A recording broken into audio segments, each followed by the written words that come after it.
I just want to thank everyone and welcome everyone for joining this latest episode of Powering Business with Blockchain.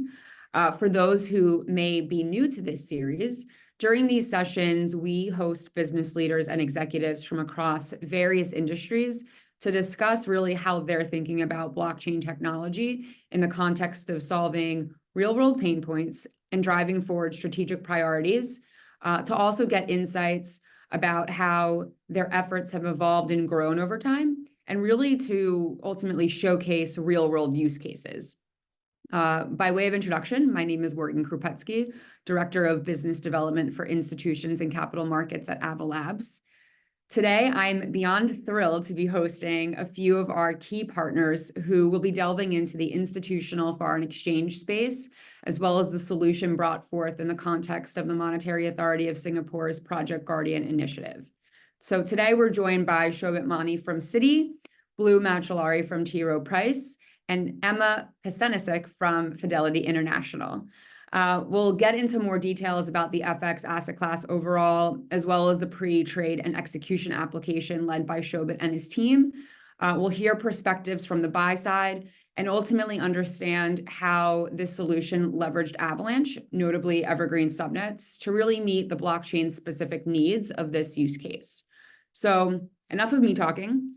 Let's start with a quick round of introductions.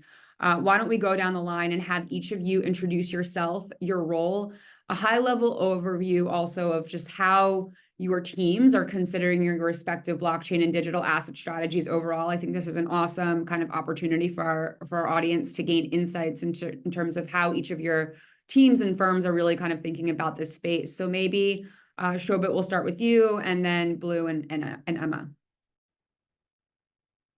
And just make sure to unmute yourselves. Thanks, Morgan, for having me. To introduce myself, I'm Shobhit, co-head of digital assets for Citi's markets business, which is our secondary market business through which we enable access to secondary market activities such as trading, financing, certain kinds of issuances to our corporate, institutional investor, and financial institution clients. And my role, the way I think about my role, is primarily in the context of three broad pillars, right? So the first pillar for me is trading readiness, right? And it's essentially making sure our markets business is ready to provide access to our clients for assets that are issued on blockchain, right? Now, these can be new assets, right? Or these can be existing assets as they tokenize. Just making sure that we are ready to meet the access demands of clients as and when they need it, right? The second part is more about our own operations. So we like to call it network efficiency. So this is about working with the rest of the industry to find solutions to common industry problems, right? So to give you an example, a big area, right, which is very well transmitted across the industry is collateral efficiency, right? All banks and investor clients post collateral with each other all the time, right? And the collateral does not move very fluidly as the postings happen. So we look. So the industry is looking at how can this technology be used to make those processes more efficient, which obviously has a direct impact on not only cost savings, but overall experience. And the third part of my job, and the part I love the most, is partnerships. And this is about working with, I think, all wonderful people who are joining me on this call, Morgan, Emma, Blue, and your peers across the industry, and working out solutions that that solve pain points for our clients. The way we look at clients, right? I mean, we are a US regulated bank, right? So obviously, so everything we do is fairly scrutinized and goes through a fairly rigorous amount of diligence internally and externally. But we use a three-part filter to look at opportunities. The first part is obviously client demand, right? So are we seeing sustainable amount of client demand for a particular product or service, right? That helps them solve a pain point. The second filter is us like doing an introspection is around, do we understand all the risks of what we're doing? And more importantly, are we able to manage all the risks around it? And thirdly, is the proposal under consideration, are we able to implement it consistent with our regulatory obligations? Now, if the answer to all three of them is yes, then then the initiative is a great candidate for commercialization and implementation. Awesome. Thanks so much, Shobhit. And I think today we'll definitely have the opportunity to hear from two clients, which is really exciting. Blue, let me hand it over to you. Hi, thanks, Morgan, and thanks for having me. Great to be here with Shobhit and Emma. So I am head of digital asset strategy at T. Rowe Price. So I'm responsible for developing, implementing, and executing our digital asset strategy. And as we sort of the big picture is, we can think about this in two ways, which are the universal blockchain, which is one, sort of the investment lens, crypto assets, networks, protocols. How do we think about that in an investment perspective? But the other question is, what is the role or the, sort of the place for this as an operational technology in what we do on a day-to-day basis? And from the buy side perspective versus a sell side perspective, we have two ways in which we could engage with tokenization. So there's obviously tokenization of funds products, right, which go to clients. And the other side is tokenization or blockchain enablement of the underlying assets that are in those vehicles. And those are your traditional, financial instruments, bonds, FX, et cetera. And so I think one of the really interesting pieces of this is the ability to collaborate both with our sort of peers on the buy side and with Citi in order to be able to think about and explore how do we look at the deployment of blockchain to improve what we do on a day-to-day basis. How can we start to unlock that value in a way that's meaningful for clients at the end of the day? And we'll definitely get into one of those obviously very specific use cases shortly, which I'm super excited to kind of hear not only your guys' perspective, but also your internal stakeholders' perspectives as well. Emma, let's kick it over to you. Thank you. So hi, I'm Emma. Thank you, Morgan, for having me, and pleasure to be with Shobhit and Blue on this panel. So I'm based in Hong Kong. I'm in charge of digital proposition and partnerships for Asia Pacific and as well, digital assets globally.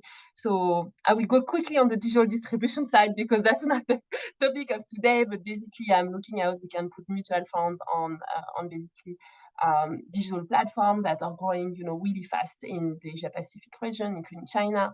And on the digital asset side, I think it's going to resonate a lot with what Blue said. We're looking at it from, two aspects. First, digital asset as an asset class. So Fidelity has been really involved in the blockchain business in 2014 because we started to mine Bitcoin from that point in time. We launched in 2018 Fidelity Digital Assets, and recently with Fidelity International we launched our Bitcoin tracker. So this is on the crypto side, and basically more on the infrastructure side, looking at how we tokenize products, so tokenized funds, and as well how we can include tokenized assets in our portfolios. So from security tokens, bond tokens, and FX. And that's why we were really interested to participate in this industry initiative. That was our first experiment basically on the FX side of things. So we were really excited to be part of it. Awesome. Thank you so much. And thank you again, guys, for joining. So let's dive into kind of the topic at hand, Shobhit. So today we're going to be diving into this FX quoting and trade execution platform that you guys presented at this year's Singapore FinTech Festival under MAS's Project Guardian. So just to level set, can you maybe just give us a high-level overview of kind of what is Project Guardian, and then tell us a little bit more about the application solution that you kind of brought to demonstrate, and really what the motivation was behind it. I know you had like a very specific view of wanting to focus on this part of kind of the trade life cycle. Would be curious to kind of hear your take on that, but let's level set with Project Guardian writ large first. Sure. I mean, Project Guardian is an initiative that's led by Monetary Authority of Singapore, the integrated central bank and financial market regulator in Singapore, working jointly with financial institutions to build a blockchain-based infrastructure for issuing, transacting, and distributing financial services. So effectively, right, covering all parts of the financial services value chain. And over the years, I think last year there were four participating financial institutions. And this year that list has grown to 15 or 16 with regulators from few other jurisdictions joining. I'm pretty certain I'm still not doing justice to what MAS's goals are with it, but I think that's for MAS to do. But from our perspective, the way we looked at it, and like for us, the way we started looking at it was that late last year, early this year, I mean, we were having some conversations with clients, even like some central banks who were looking at what does FX look like in the world when money changes rails, right? Move over to blockchains. And as we went through those discussions, and we looked at a number of existing on-chain native solutions, such as constant function AMMs as well, what our realization was that from all of it was that obviously, right, there's a clear product market fit with constant function AMMs. I mean, I don't have to say it, the volumes going through those platforms speak for it themselves. But when we bring them in the context of institutional activity, there's certain characteristics that are very sacrosanct, right? And Morgan, you've been in the FX world, so you know it better than anyone else, right? First of them is obviously being regulated institutions. We have to know our counterparty, so we need to do a proper KYC, AML with counterparties, and there's various legal agreements that a lot of work that goes in onboarding every trading counterparty. The second part obviously is privacy, right? Like as information about trades that counterparties intend to execute are being discussed, they shouldn't be public. They shouldn't be visible to anyone because it leads to information leakage, and that leads to suboptimal outcomes. The third essential ingredient there, and which is why like a lot of like what we do, right, is extending our balance sheet for trading activities is capital efficiency. So pre-funding every trade works in those contexts where counterparties don't trust each other. But in our world, where there's a very high degree of trust and various agreements in place, capital efficiency is a very, very important aspect. And pre-funding every trade is not really something that we've been told anyone is looking forward to, right? And finally, I think pricing, right? Like it's the name of the game is what's the most competitive price you can get to get the same level. I mean, we ran a small experiment ourselves, right? And you don't even need to run a constant function AMM. You can actually simulate it on Excel as well to get same level of execution effectiveness and pricing effectiveness on a constant function AMM. The amount of capital that needs to be logged is 40 to 50 times higher than what we work with, right? So if we were working with 40 to 50x less capital, the prices widen, and from a client perspective, it leads to suboptimal outcomes. So, and we were trying to like solve for these problems, right? But do it in a way that's blockchain native. One of the things we did not want to do was like, we did not want to do a post trade because there's enough proof points that have existed across the industry. And as we thought the solution was in plain sight, right? Like, why not try to do what a single dealer or multi-dealer platform does, right? Just replicate the entire RFQ process over blockchain, where I mean, for people who are not familiar with RFQs, give you an example, right? When a T. Rowe or a Fidelity International trades with Citi, they will issue an RFQ, right? They will say that, hey, I want to trade X asset for Y, and I want to trade this size. Can you give me a price? And that request for quote will go to one or more dealers, right? Who will start responding back with the price. Now, depending on the prices, the requesting counterparty can and if they like the price, they can click a button and the trade gets executed, right? And then there's a few other processes that happen, but like for the sake of simplicity, and while all of this is happening, no one other than the parties, right, the requesting party and the dealers who the request has been sent to, have visibility into that this trade is being requested. And as dealers start responding to prices, both the dealers don't know what the other dealer is quoting, right? But once the trade is done, there's more interesting things that happen. There's a whole industry around measuring the effectiveness of quality of execution. And like in certain cases, there's a regulatory requirement. For instance, I think in MiFID, per MiFID in Europe, the certain asset managers are required to demonstrate that demonstrate what's called best execution, i.e. demonstrating that they traded at the best price. Now, so there's a couple of problems over here. One is, one was obviously, right, making sure that there's information privacy, there's capital efficiency, but also making sure that we are able to do post-trade analysis on a more or less immediate basis. And the solutions that exist in the industry, at least like what we've not seen, is that there was a solution that recorded every single quote that was being provided as part of the RFQ process. So we wanted to improve upon, right, what existed.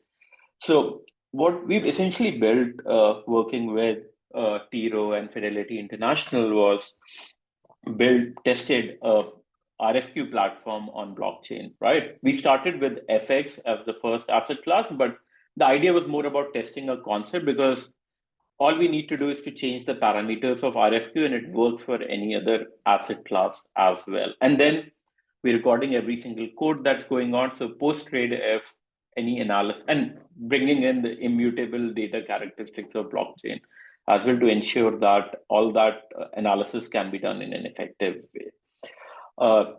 And the good news is that we were able to successfully test it. Obviously, right, it's not a commercial solution yet that can be rolled out in a commercial way, but we're seeking industry feedback on where to take it next right now. Awesome. And we'll get into more detail, I think, on a lot of the things, Shobhit, that you touched on.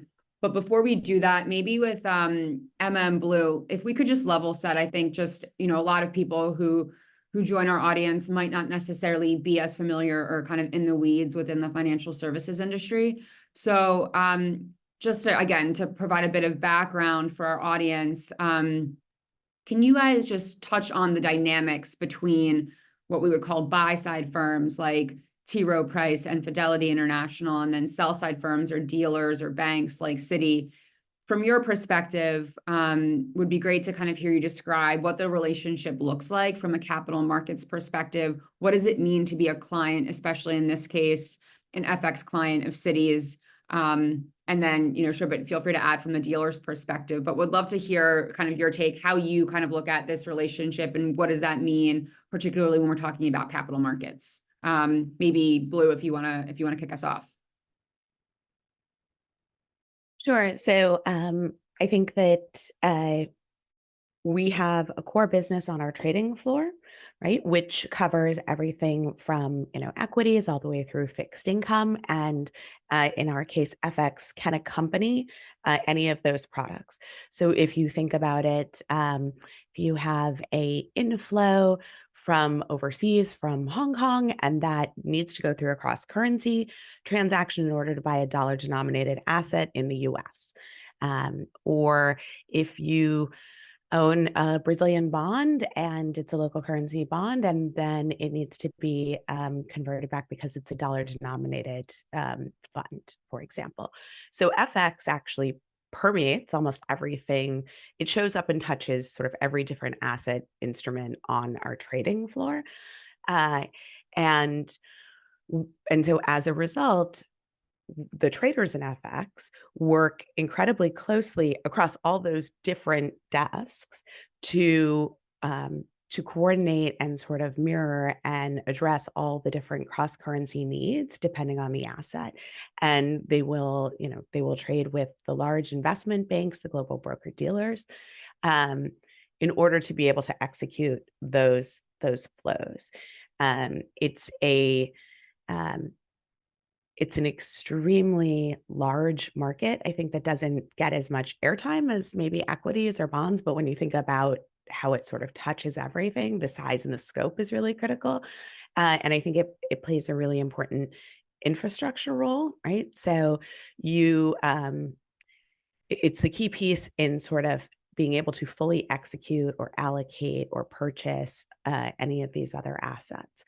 And so it's sort of not just an investment tool on its own, it's also like a core execution, settlement, kind of nuts and bolts asset class.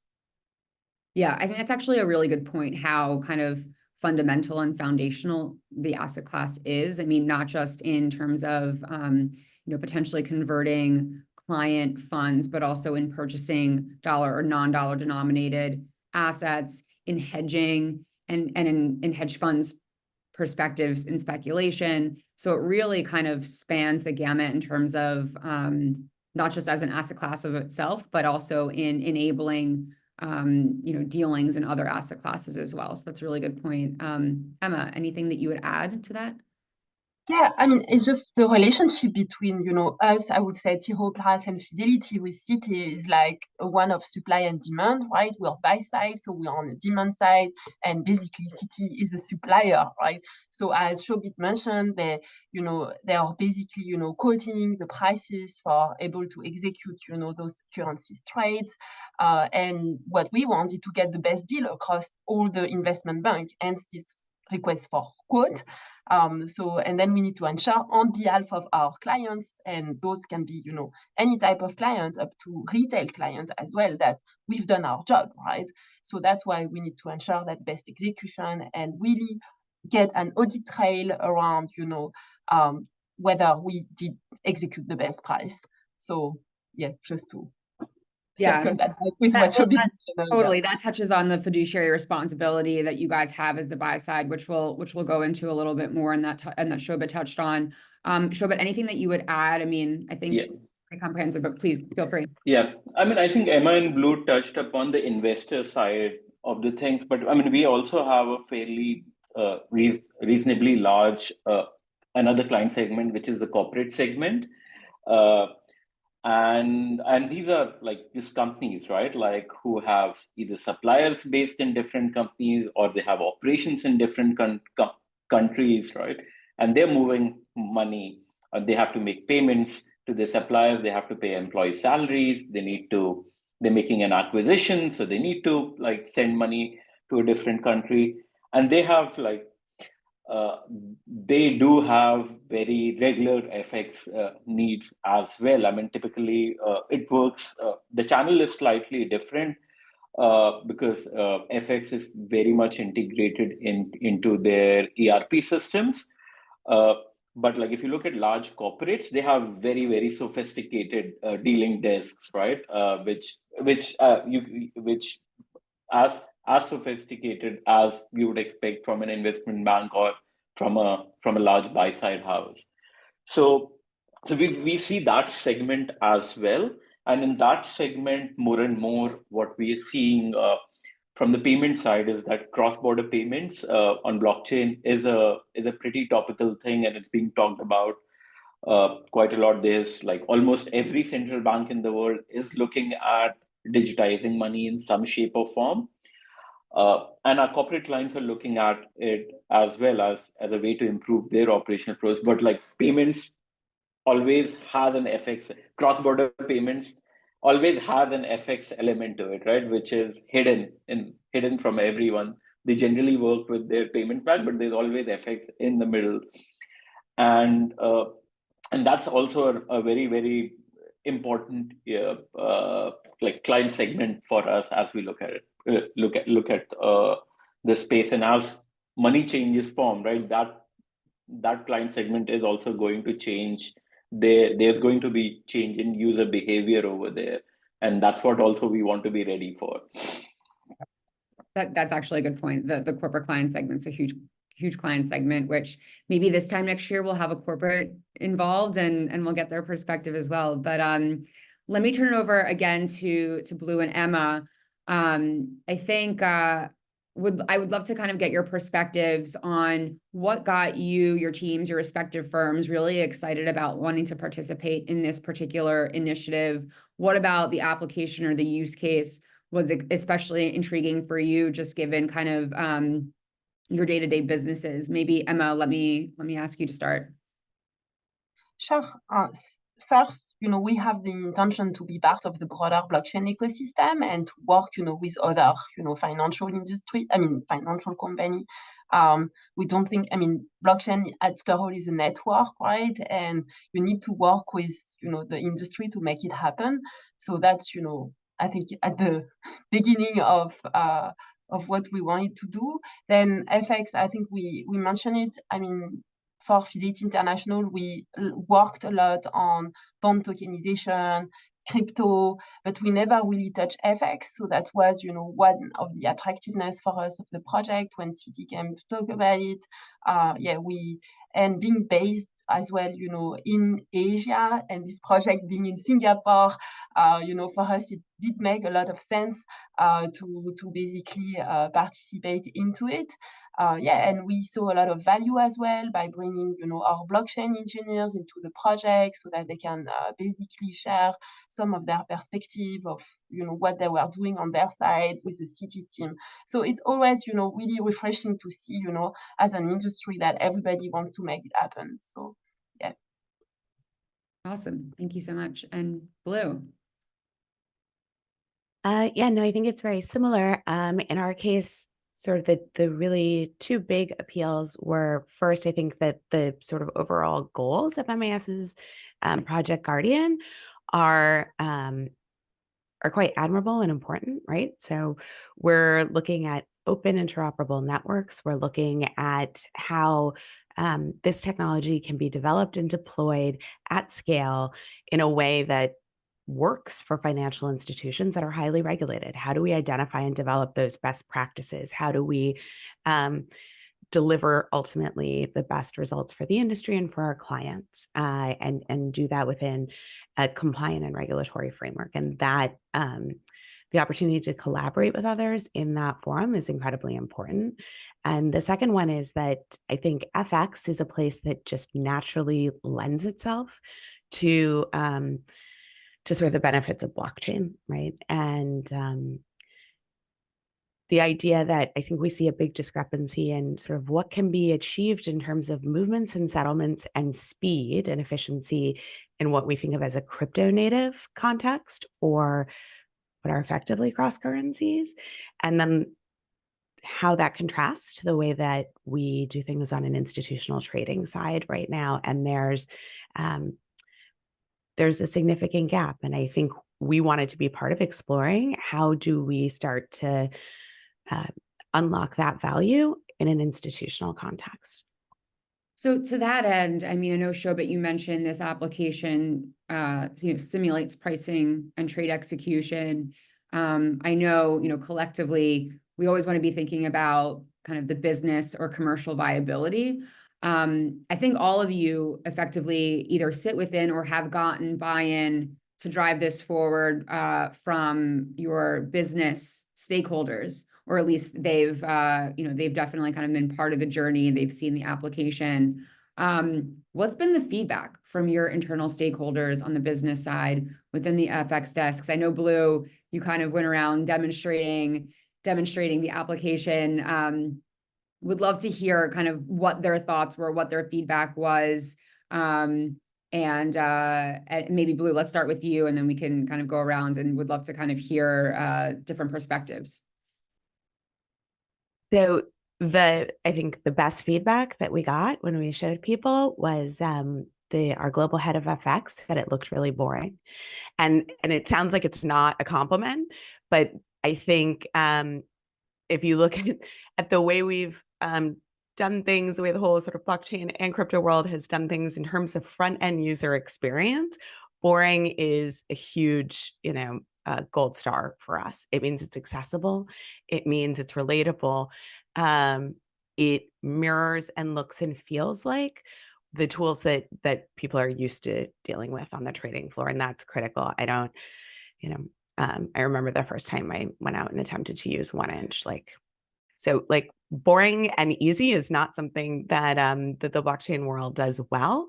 And I think that was a great testament to both Avalabs and to the team at Citi in terms of designing something that was so user-friendly.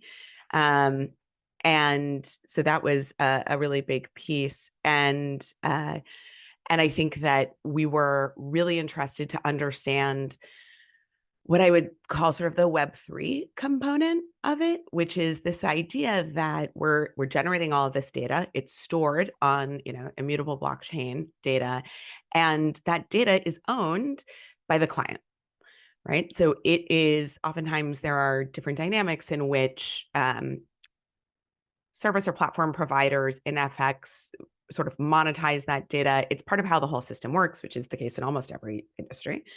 But this idea that we have comprehensive access to our data forever and for always, as far back as we ever want to go, is something that's incredibly useful in thinking about the sort of analytics we could run, what we can learn, and the fact that it's our data and that we own it, I think is a dynamic and a sort of component that just can't be found except in a blockchain context. I love that you mentioned that that the feedback was that it was boring, because I think we spent a lot of time working with the Citi team to make sure that it looked like and felt like a traditional FX dealing platform. So that's, and to your point, really kind of obfuscating the fact that it's on blockchain. Like, no one needs to know what empowers it. It's just that you have these kind of additional utilities and capabilities because they're blockchain enabled. So I love that. Emma, is there anything that you would add to that? Would love to kind of. I think we had sort of similar feedbacks from the FX trading team, which is like, is it blockchain? Sort of, yeah, there is blockchain on the back. So I think the simplicity of it, the user journey was really accessible for them to understand the value added, in an RFQ process. So that was really positive. I think they were seeing that that's one of the building blocks of a broader, process that we're trying to embark. And this, at the beginning, we had to explain that to them. I think they wanted to get the full, piece tackled at the beginning.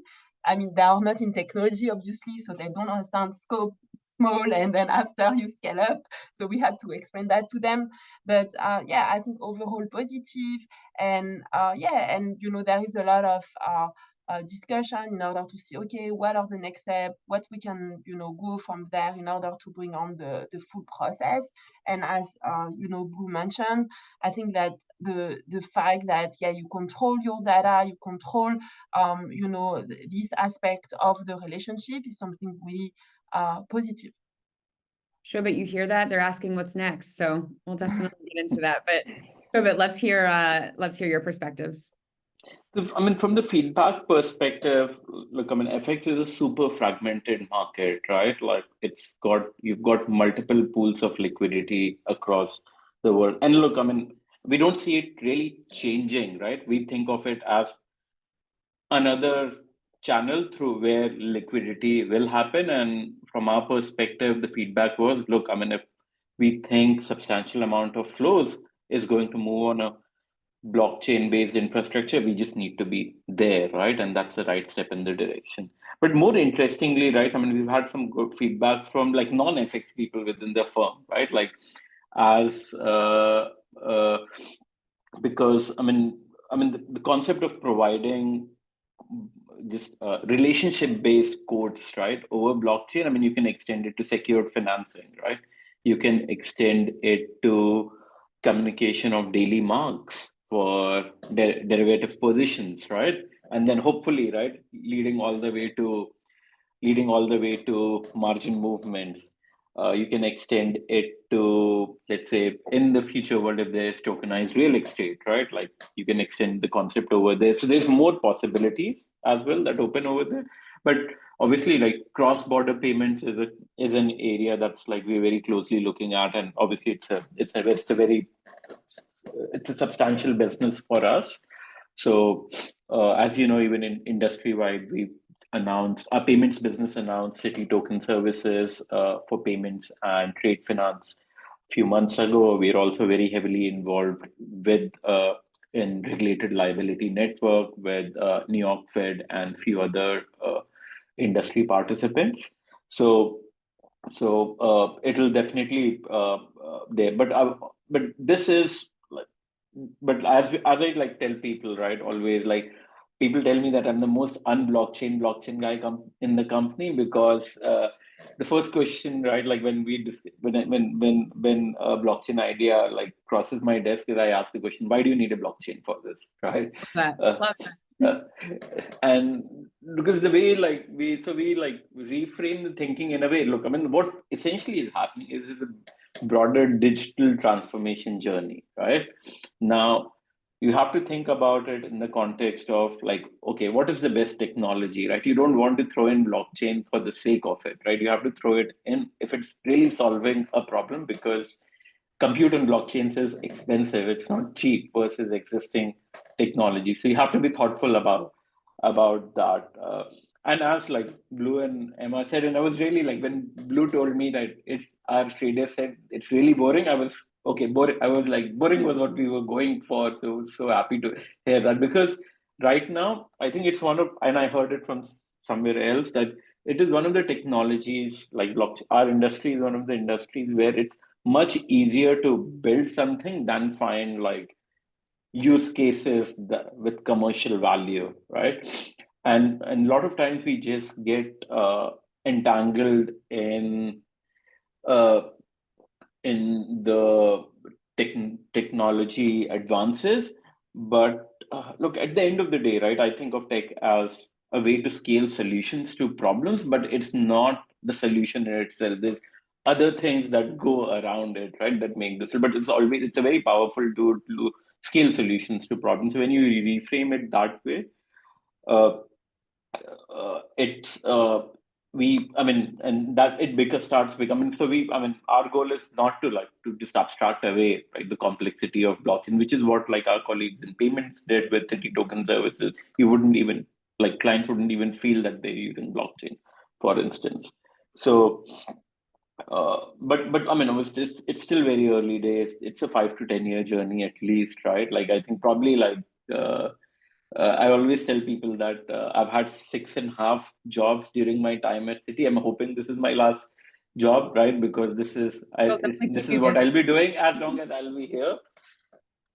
Totally. I love the idea that a lot of our partners that are, particularly progressive in the space take a very similar approach. It's a very kind of business first approach, as opposed to the solution in search of a problem. Why do you need a blockchain question?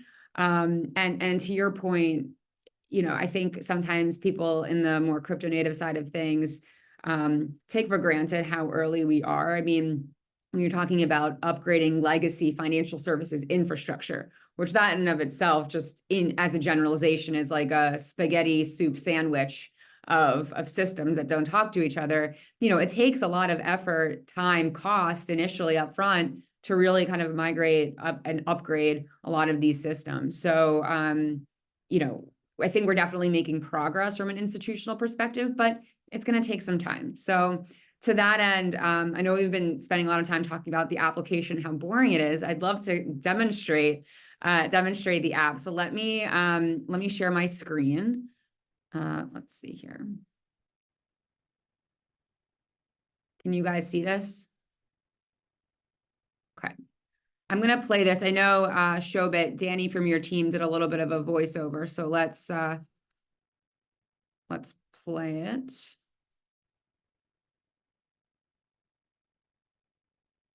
Only users with whitelisted wallets, according to Citi's requirements, can access the on-chain request for streaming application, otherwise known as the on-chain RFS application. Users define RFS parameters and request a price quote.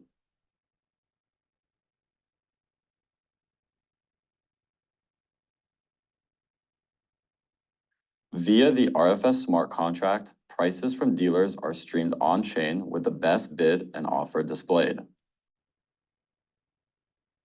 Users can then select and execute a trade pursuant to a price quote. A trade confirmation is then immediately generated.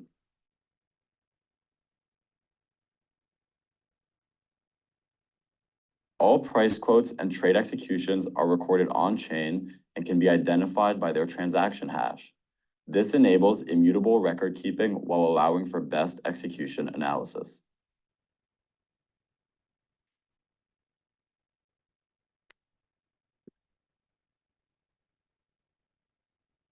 Cool. So that was the boring platform, but for those involved in FX, you'll notice that it actually looks very similar to a traditional FX dealing platform, which I think we were all really excited about. To that end, why don't we get into a little bit more of like the blockchain specific components really driving and enabling what we just saw. I think, again, it's really cool that a lot of these components were kind of obfuscated into the background. It looks very traditional or Web 2-like. Shobhit, you touched initially when you were reviewing the application, some of the considerations that you guys had around, transaction privacy limited to, the client and the dealer that needed to know that were involved in the specific quote and the specific transaction. Other considerations from like a regulatory and compliance perspective.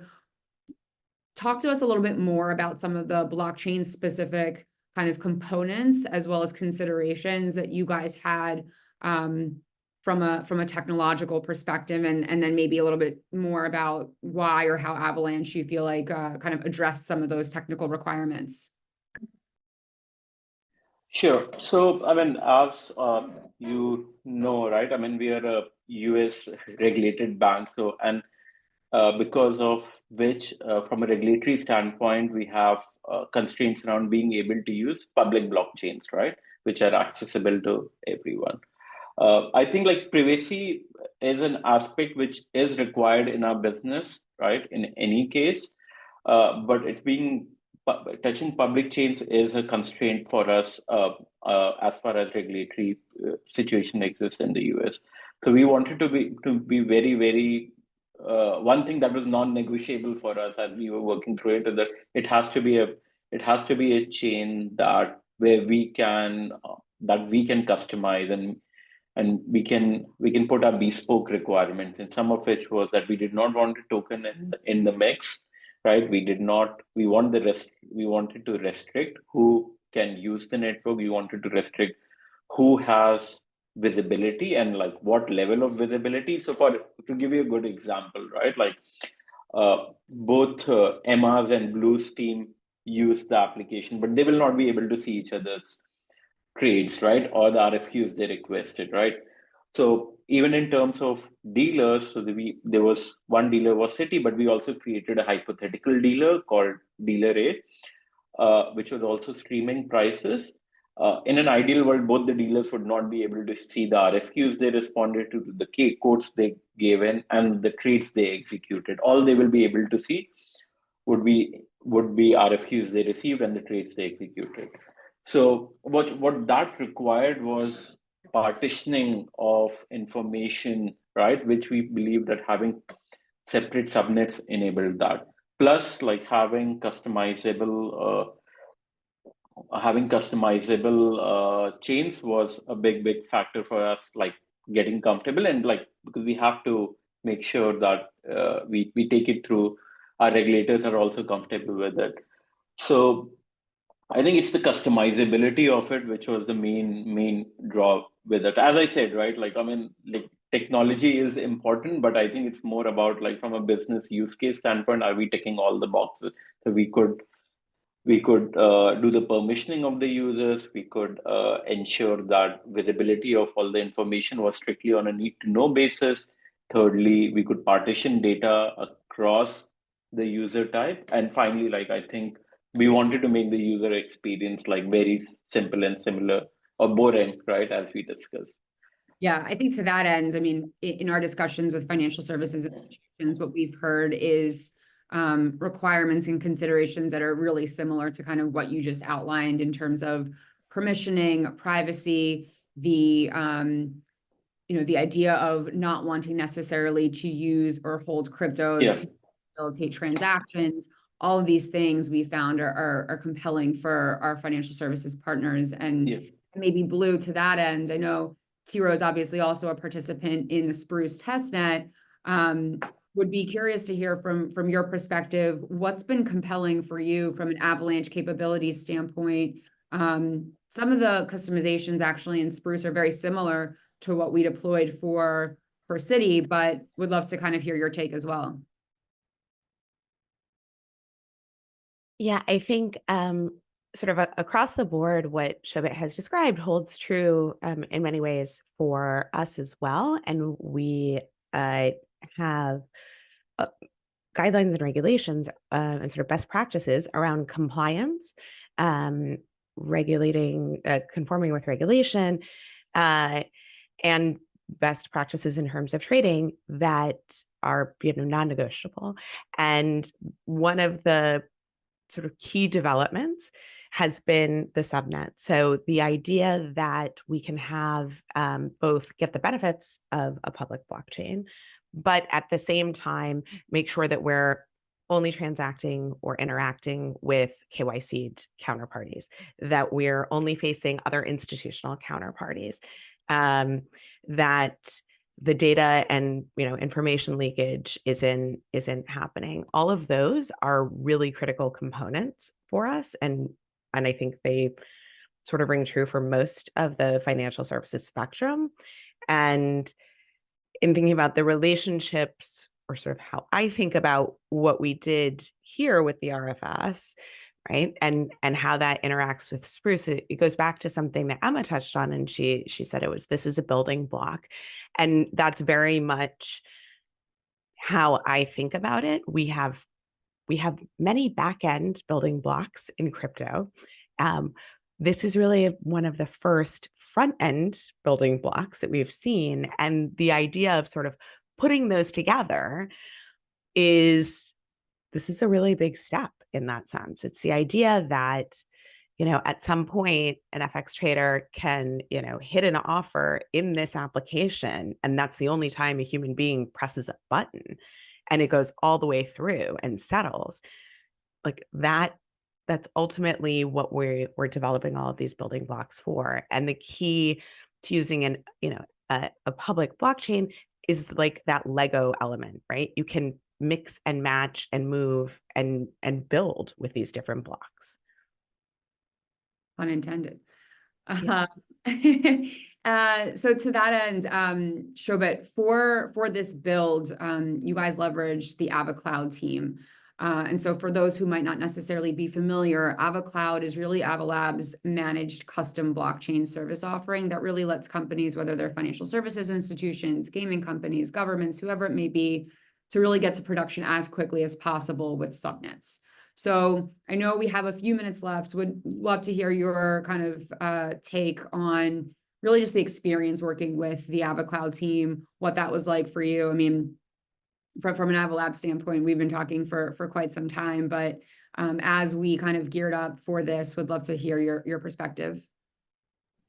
Okay, I mean, sorry, Morgan. I mean, we know that banks are not the easiest of clients, right?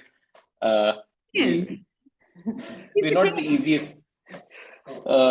So just because the amount of requirements we have on, I mean, fairly operational things, like when you onboard a vendor, right? That process itself is a long one, right? And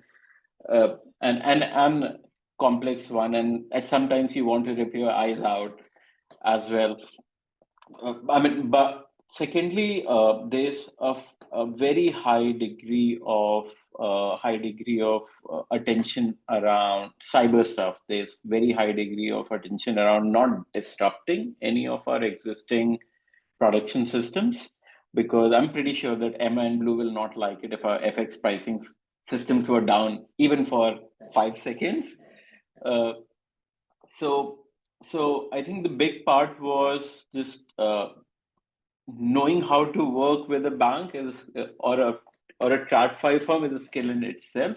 Secondly, I think like the big part was just having a background understanding of how TradFi works. I think like be it you or Luigi, right? I think that will help. So it was not only just like us working and us giving requirement. It was a very collaborative exercise with the team.